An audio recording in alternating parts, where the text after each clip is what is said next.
Hello students, আমার চ্যানেলে তোমাদেরকে স্বাগত। শুরু করছি ক্লাস 11-এর ফার্স্ট সেমিস্টারের ভূগোল ক্লাস। প্রথম অধ্যায় ভূগোলের বিষয় হিসেবে ভূগোল। তোমরা যারা ইতিমধ্যে ক্লাস 11-এ ভূগোল নিয়ে পড়া শুরু করে দিয়েছো তারা নিশ্চয়ই জানো প্রথম তোমাদের যে চ্যাপ্টারটা আছে সেই চ্যাপ্টারটির নাম কিন্তু বিষয় হিসেবে ভূগোল। তোমরা যারা নতুন আছো তাদেরকে একটা কথা বলি, তোমাদের ফার্স্ট সেমিস্টারে কিন্তু 35টা এমসিকিউ আছে, 35-এ 35 পেতে হবে। সুতরাং 35-এ 35 পেতে গেলে কিন্তু আমার চ্যানেলটা অবশ্যই ফলো করতে হবে। আমি কিন্তু প্রচুর শর্ট প্রশ্ন করাচ্ছি তোমাদের 11-এর ফার্স্ট সেমিস্টার এবং ক্লাস 12-এর থার্ড সেমিস্টার। সুতরাং একদম প্রথম থেকে শেষ পর্যন্ত দেখো, আমার চ্যানেলটা সাবস্ক্রাইব করে রাখো আর বন্ধুদের মাঝে একটু শেয়ার করে দাও, ঠিক আছে? আমি এটুকু বলতে পারি, তোমরা অবশ্যই আমার এই চ্যানেল থেকে পরীক্ষার জন্য ভীষণভাবে উপকৃত হবে, ঠিক আছে? চলো শুরু করে দিই ক্লাসটি।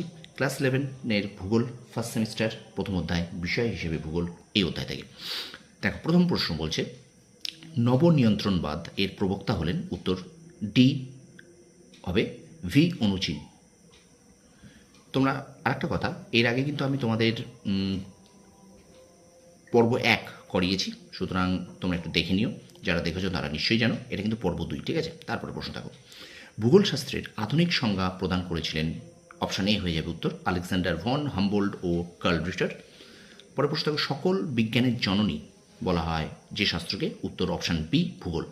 পরে প্রশ্ন থাকবে, প্রণালীবদ্ধ ভূগোলের যে শাখায় বায়ুমণ্ডলের ভৌত ও রাসায়নিক পরিবর্তন বিষয়ে আলোচনা হয় তা হলো? অপশান সি জলবায়ুবিদ্যা। পরে প্রশ্ন থাকো, গ্রহ নক্ষত্রের অবস্থান, মহাবিশ্ব, গ্রহের উৎপত্তি, দিনরাত্রি সংগঠন, ঋতু পরিবর্তন প্রভৃতি আলোচনার বিষয় যে শাস্ত্রের অন্তর্গত তা হলো? অপশান ডি জ্যোতির্বিদ্যা। পরে প্রশ্ন থাকো, মানুষের সাথে প্রকৃতির সম্পর্ক আলোচনা হয় ভূগোলের যে শাখায় তা হলো? অপশান সি মানব বাস্তুবিদ্যা। পরে প্রশ্ন থাকো, সমাজবিজ্ঞানের যে শাখা থেকে রাজনৈতিক ভূগোলের উৎপত্তি হয়েছে তা হলো? অপশান বি রাষ্ট্রবিজ্ঞান। পরে প্রশ্ন থাকো, সমাজবিজ্ঞানের যে শাখা থেকে সাংস্কৃতিক ভূগোলের উৎপত্তি হয়েছে তা হলো? অপশান ডি হবে নৃবিজ্ঞান। পরে প্রশ্ন দেখো, মানচিত্র সম্বন্ধীয় বিখ্যাত পুস্তক জিওগ্রাফিয়া রচয়িতা হলেন? Option B Claudius Ptolemy. পরে প্রশ্ন দেখো, প্রণালীবদ্ধ ভূগোলের যে শাখায় ভূপ্রকৃতি ও ভূমিরূপের উদ্ভব ও বিবর্তন আলোচনা হয় তা হলো? অপশান এ ভূমিরূপবিদ্যা। পরে প্রশ্ন দেখো, ভূজলবিদ্যা বিষয়টি নিম্নলিখিত কোন বিষয়ের অংশ? উত্তর হয়ে যাবে অপশান সি প্রাকৃতিক ভূগোল। স্টুডেন্টস, আমার চ্যানেলে যদি তোমরা নতুন হয়ে থাকো অবশ্যই আমার চ্যানেলটা সাবস্ক্রাইব করো, পাশে থাকা বেল আইকনটি প্রেস করে রাখো আর অবশ্যই বন্ধুদের মাঝে একটু বেশি করে শেয়ার করো। ভীষণ তোমরা জোরদার এখন থেকেই পড়াশোনা শুরু করো। ভূগোলে 35-এ 35 তোমাদের কিন্তু পেতেই হবে। এই মানসিকতা নিয়ে নামো যে আমাকে ফুল নাম্বার এই শর্ট প্রশ্নে এই ফার্স্ট সেমিস্টারে পেতেই হবে। দেখবে তোমরা যদি লক্ষ্য, তোমাদের যদি টার্গেট ঠিক থাকে, তোমরা অবশ্যই সেই টার্গেটে ছুতে পারবে, ঠিক আছে? চল ক্লাসটি কন্টিনিউ করি। পরে প্রশ্ন দেখো, বলছে জীব ভূগোলের জনক হলেন? Option D Alfred Russel Wallace. পরে প্রশ্ন, বন্যা নিয়ন্ত্রণ, জলবিভাজিকা ব্যবস্থাপনা, প্রাকৃতিক বিপর্যয় মোকাবিলা প্রভৃতি ভবিষ্যৎ কোন বিষয়ের আলোচনার ক্ষেত্র? উত্তর অপশান বি ভূমিরূপবিদ্যা। পরে প্রশ্ন দেখো, বিশ্ব উষ্ণায়নের কারণ প্রভাব সম্পর্কিত আলোচনা করা হয় ভূগোলের কোন শাখায়? উত্তর অপশানে জলবায়ুবিদ্যা। পরে প্রশ্ন দেখো, ভারতীয় মৌসুমী বায়ুর সাম্প্রতিক আচরণের কারণ অনুসন্ধান প্রাকৃতিক ভূগোলের যে শাখার ভবিষ্যৎ আলোচনার ক্ষেত্র তা হলো? অপশান ডি জলবায়ু বিদ্যা।